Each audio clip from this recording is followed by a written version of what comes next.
Comment ouvrir son restaurant en s'appuyant sur le chiffre et la rentabilité? On va faire le point ensemble. C'est parti. Je m'appelle Basile, alias Ebasilou, si tu me connais de TikTok ou d'Instagram. Je suis entrepreneur et créateur de contenu et je donne les clés aux entrepreneurs pour qu'ils puissent eux-mêmes entreprendre de façon pratique et accessible. Pense à t'abonner et allez hop, on rentre dans le vif du sujet. C'est parti. Par là. On va être ratio là. On va s'attaquer à ça. En restauration, il va y avoir 5 ratios financiers clés à garder en tête. Premier ratio, le ratio matière. En gros, imagine que tu ouvres un food truck et que tu vends des burgers.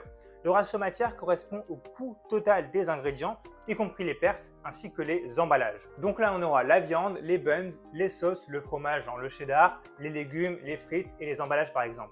Maintenant, imagine que sur un week-end, ces ingrédients ils t'ont coûté 300 €. Et toi, tu as fait 1100 € de chiffre d'affaires, ce qui est déjà pas mal. Tu enlèves la TVA de 10% et il te reste donc 1000 €. Et donc, ton ratio matière, c'est 300 divisé par 1000, soit 30%. C'est un ratio super important à surveiller car il te permet en fait de contrôler tes dépenses. Et si tu veux que ton business soit rentable, ça signifie que tes coûts liés aux ingrédients et aux emballages ne doivent pas dépasser 25 à 35% de ton chiffre d'affaires. Donc là, en gros, dans notre exemple du food truck, c'est vraiment nickel. Maintenant, passons au deuxième ratio qu'on va appeler la marge brute.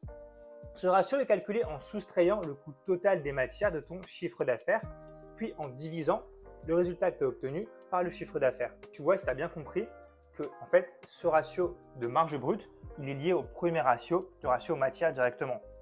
Par exemple, si ton chiffre d'affaires est donc, comme dans l'exemple du food truck avant, de 1000 € hors taxe, eh bien, tes coûts liés aux matières sont de 300 € comme avant, on garde le même exemple, eh bien, ta marge brute serait de 1000 moins 300 divisé par 1000, ce qui nous donne en gros 0,7, soit 70%. Ou bien, si tu as déjà ton ratio matière, comme on avait avant 30%, tu as juste à faire 100% moins 30%, ce qui te donne 70%. En gros, la marge brute, c'est un indicateur de rentabilité. Dans la restauration rapide, on vise généralement une marge brute proche de 75%. Et en restauration assise, on sera plus proche de 65% en général. Maintenant, encore manger un petit morceau de pomme. Intéressons-nous au troisième ratio, le ratio de staffing. En gros, il mesure le coût total du personnel par rapport à ton chiffre d'affaires. Garder ce ratio entre 30 et 40%, c'est primordial pour maintenir l'équilibre financier de ton entreprise. Prenons l'exemple d'un café. Si ton chiffre d'affaires est de 2000 € hors taxe et que tes coûts liés à ton personnel s'élèvent genre à 800 €, on va dire, eh bien ton ratio de staffing serait simplement, tu l'as compris, de 800 divisé par 2000, ce qui te donne en gros 40%. Tu serais donc dans la bonne tranche là. C'est bien. Même si c'est un peu élevé pour servir du café, hein, on va le reconnaître. Le quatrième ratio, on avance un petit peu, c'est le ratio de productivité horaire. Je n'ai pas noté horaire, mais c'est bien productivité horaire. Il mesure le chiffre d'affaires généré par tes employés par heure travaillée. C'est un indicateur génial pour optimiser ton activité et être encore plus rentable. J'ai un peu de peau de pomme dans la bouche. Par exemple, si tes employés génèrent en moyenne 500 € de chiffre d'affaires hors taxe par jour et qui travaillent en moyenne 7 heures par jour, ton ratio de productivité horaire, tu l'as compris, il serait de 500 divisé par 7, soit 71 €. Cependant, il faut faire attention à maintenir une bonne qualité de service en même temps. Comme j'ai dit avant, c'est possible d'optimiser ce ratio, mais il ne faut surtout pas sacrifier la qualité de ton offre. Enfin, on va parler du cinquième ratio qu'on appelle le taux d'effort. Ce ratio mesure simplement le pourcentage de ton chiffre d'affaires qui va être consacré au loyer ou bien au remboursement des murs si tu as fait un prêt par exemple.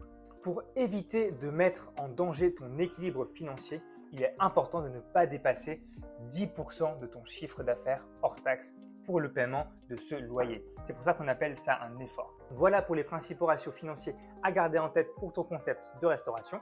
Si cette vidéo t'a plu et que tu es motivé à lancer ton concept de restaurant, sache que c'est le genre d'infos que tu peux retrouver dans le guide pour lancer un concept de restauration de A à Z et grâce aux chiffres qui est dispo sur mon site. Tu as toutes les infos en description directement. Il y a même des templates de tableaux financiers pour t'aider à construire un restaurant et un concept rentable. Vraiment, c'est très important.